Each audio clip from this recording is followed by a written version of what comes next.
ان کا ایک پینل بنا دیا جائے اور نان مسلم ایڈوکیٹس کو بھی اس میں لیا جائے، اور کچھ جو ہمارے یہاں سرمایہ دار طبقہ ہے جو پیسہ لگا سکتا ہے اس میں، وہ اس کیس کو لوور کورٹ سے لے کر کے سپریم کورٹ تک وہ فائٹ کرے، اور وہ بڑی سنجیدگی سے فائٹ کرے۔ اس میں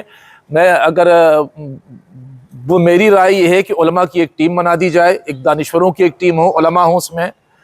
اور ایڈوکیٹس ہوں، وہ اور کچھ سرمایہ دار طبقہ ہو۔ ظاہر ہے کہ اس کے لیے اگر یہاں سے آپ لوور کورٹ سے سپریم کورٹ تک لڑیے گا تو کافی پیسے کی حاجت ہے۔ تو جب تک مسلمان اس تعلق سے فائٹ نہیں کرے گا، یہ روز ایک بار کسی کو اگر کورٹ سے، ہمارے یہاں کی جوڈیشری ابھی کافی ہیلدی ہے اور لوگوں کی بات سنی جا رہی ہے، لہذا اگر ایک بار کسی کو سخت سزا اس تعلق سے ہو گئی تو پھر دوسری بار کوئی ہمت نہیں کرے گا۔ اور دیکھیے اس میں جذبات میں آنا خانقاہ اس کی قائل ہے نہیں بالکل، کہ ہم ایک موب ان حالات میں مسلمانوں کے تئیں جو اس ملک میں اس وقت حالات ہیں، میں وہ بالکل صاف کہہ رہا ہوں، ان حالات میں جو دانشور ہیں ہمارے، جو ہمارے قائد ہیں، ان کو سڑکوں پہ آنے سے پہلے 100 بار سوچ لینا چاہیے۔ جی موب اکٹھا کرنا بڑا آسان بات ہے، لیکن موب کو کنٹرول کرنا جو ہے وہ بہت مشکل امر ہے۔ خدا نخواستہ لینڈ آرڈر کی کوئی پوزیشن کریٹ ہوتی ہے تو قوم کو ہی نقصان ہوگا، اور اس سے کوئی حل نہیں نکلنے والا۔ کتنا ڈیمانسٹریشن اب لاکھ 2 لاکھ کر کے ہم دیکھ چکے، کوئی حل نہیں نکلا۔ حل نکلے گا اس سے کہ اس کی ایک بڑی منظم قانونی لڑائی لڑی جائے، اور یہ وقت آ گیا ہے۔ اور میں ڈیمانڈ کرتا ہوں کہ نہ صرف رسول اللہ صلی اللہ علیہ وسلم کے لیے بلکہ تمام مذہبی پیشواؤں کے لیے اس ملک میں قانون ہونا چاہیے، اور اس میں کم سے کم پھانسی کی سزا ہونی چاہیے، کہ اگر جو کسی بھی صرف جو ہے وہ صرف حضور کو نہیں، بھئی حضور کا تو معاملہ ہم مسلمانوں کے لیے یہ ہے کہ وہ فرشتے جو پوچھیں میرا دین و ایمان تمہاری ہی جانب اشارہ کروں میں، ہمارا تو دین ایمان سب کچھ رسول اللہ صلی اللہ علیہ وسلم کے قدموں پر قربان ہے۔ تو ایک بہت ہی پازیٹیو اور ایک فائٹ کی حاجت ہے، اور قانونی فائٹ کی حاجت ہے، سڑکوں پہ نہیں۔ سڑکوں سے کچھ حل ہونے والا نہیں ہے، ملک کے حالات ایسے نہیں ہیں کہ ہم قوم کو اس میں جھونک دیں۔ جذبات میں کیا ہوا فیصلہ، حضرت علی کرم اللہ وجہہ کا قول ہے کہ غصے اور جذبات میں کیا ہوا جو ہے وہ کوئی فیصلہ ہمیشہ نقصان دہ ہوتا ہے۔ تو لہٰذا پازیٹیو چیز یہ ہے کہ ایک بڑی قانونی لڑائی اس وقت لڑنے کی حاجت ہے، اور وہ صرف جذبات پہ نہیں لڑی جائے گی، بلکہ وہ لڑی اس پہ جائے گی کہ ایک اچھا لائحہ عمل طے کیا جائے۔ جی تو میں یہ ڈیمانڈ کروں گا، سب سے پہلے تو اپنی قوم سے کہوں گا جی کہ یہ جو 4 FIR ہوئی ہیں یہ پازیٹیو امر ہے۔ ایک ہمارے SSC کی طرف سے ہوئی ہے اور 3 سنتیں اور ہوئی ہے، ان کو یکجا کرا لیا جائے اور ایک پینل بنا لیا جائے جس میں کچھ دانشور ہوں، جو ہے بڑے وکلا ہوں، اس میں غیر مسلم ایڈوکیٹس کو بھی رکھیں آپ، اور کچھ سرمایہ دار طبقہ ہو جو وہاں پیسے دے، اس لیے کہ یہ لمبی قانونی لڑائی ہے، بلا پیسے کے نہیں لڑی جا سکتی، اور ایک مثبت فائٹ کی جائے، اور مثبت فائٹ کر کے اس کو جو ہے وہ تختہ دار تک پہنچا دیا جائے۔ ایک بار سزا ہو گئی، دوسری بار ہمت نہیں ہوگی۔ اور میں گورنمنٹ آف انڈیا سے ڈیمانڈ کرتا ہوں کہ نہ صرف حضور علیہ السلام کے لیے بلکہ تمام مذہبی پیشواؤں کے تقدس کے لیے اور ان کی ناموس کے لیے ایک سخت قانون کی اس وقت اس ملک میں حاجت ہے، جس میں کم سے کم پھانسی کی سزا دی جائے۔ جی اب میں آپ کی گفتگو بہت اچھی ہوئی ہے، میں مفتی صاحب سے پوچھنا چاہتا ہوں کہ ایک حدیث پاک ہے من سب نبی فقتلو، اسی بنیاد پہ ایک نعرہ بلند کیا جاتا ہے کہ گستاخی رسول کی بس یہی سزا، سرتن سے جدا، سرتن سے جدا۔ تو یہ جو نعرہ ہمارے لوگ، ہمارے احباب بلند کر رہے ہیں، تو اس وقت اس نعرے کو بلند کرنا اور باہر نکل جانا یا اس حدیث کے کیا حقیقت ہے، اس پہ کچھ روشنی ڈالیں آپ۔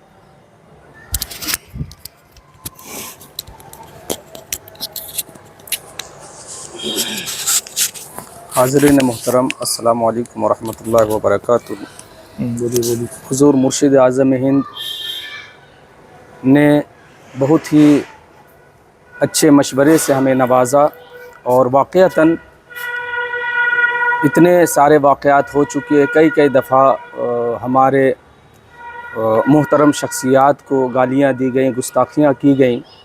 اور ہم سڑکوں پر نکلے، نہ جانے کیا کیا کیے،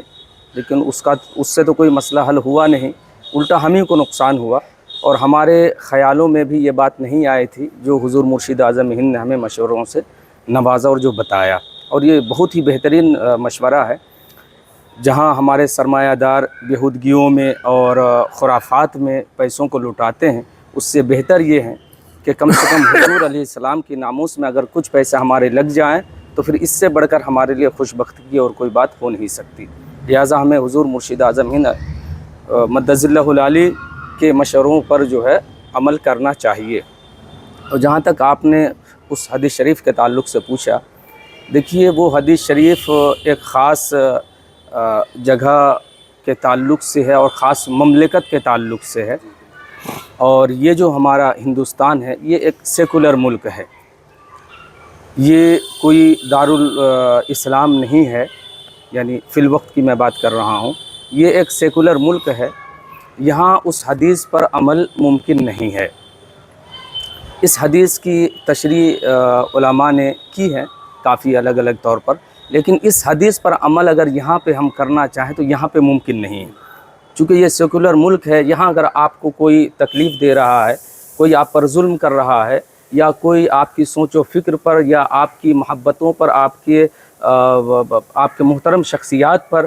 اگر کوئی حملہ کر رہا ہے، بکواس کر رہا ہے، تو اس کے لیے کورٹ حاضر ہے. آپ وہاں پر اپنی جو ہے وہ درخواست جمع کر سکتے ہیں، اپیل کر سکتے ہیں، وہاں سے آپ فیصلہ لے سکتے ہیں، انصاف لے سکتے ہیں. تو یہاں اس حدیث پر عمل ممکن نہیں ہے. لہٰذا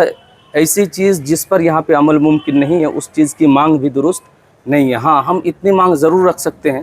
کہ یہ سیکولر ملک ہے، اور سیکولر کا مطلب ہوتا ہے کہ ہر مذہب کے لوگ پوری آزادی کے ساتھ اپنے مذہب کے رسومات کو ادا کر سکتا ہے، اپنے محترم شخصیات کو مان سکتا ہے، ان کے نقوش قدم پر چل سکتا ہے، ان کے فرمودات پر عمل کر سکتا ہے. اور ہر مذہب کے محترم شخصیات کا احترام ضروری ہے. اگر آپ احترام نہیں کر سکتے تو آپ ان کو برا بھلا بھی نہیں کہہ سکتے. جیسا کہ قرآن میں بھی اس کا حکم دیا گیا ہے کہ آپ دوسرے مذہب کے محترم شخصیات کو گالی نہ دو، کہیں ایسا نہ ہو کہ وہ بھی آپ کے محترم شخصیات کو گالی دیں. تو اس لیے جو ہے حضور مرشد اعظم ہند صاحب قبلہ کی پیروی کرتے ہوئے ہم بھی یہ بات رکھیں گے کہ اس تعلق سے ایک سخت سے سخت جو ہے قانون بنایا جائے کہ کوئی بھی شخص کسی بھی مذہب کے محترم شخصیات کے متعلق کبھی بھی بکواس نہ کرے. اگر وہ کرتا ہے تو اس پہ پھر سخت سے سخت کارروائی ہو، اور ایسی کارروائی ہو جو عبرتناک ہو، تاکہ پھر کبھی کوئی شخص جو ہے کسی محترم شخصیات پہ بولنے کی کبھی جرأت نہ کرے، بھونکنے کی جرأت نہ کرے. ناظرین، آج کی یہ گفتگو تھی رسول اللہ صلی اللہ علیہ وسلم کی عظمت کے حوالے سے. اور جو لوگ رسول اللہ صلی اللہ علیہ وسلم کے شان میں گستاخی کر رہے ہیں، یا تو ہماری جماعت میں موجود افراد، بہت سے افراد ہیں.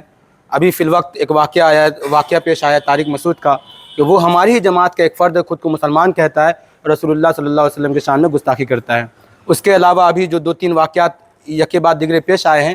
ان تمام چیزوں کی ہم سخت سے سخت مذمت کرتے ہیں اور حکومت سے درخواست کرتے ہیں کہ جلد از جلد ایسے لوگوں کو گرفتار کریں، اور ایک ایسا قانون، ایک ایسا لا تیار کیا جائے جس کی بنیاد پہ کوئی بھی شخص کسی بھی مذہب کے خلاف بھونکنے سے یا کہنے سے پہلے 10 مرتبہ نہیں بلکہ 1000 مرتبہ سوچے. بس انہی چند باتوں کے ساتھ اپنے گفتگو ختم کر رہا ہوں.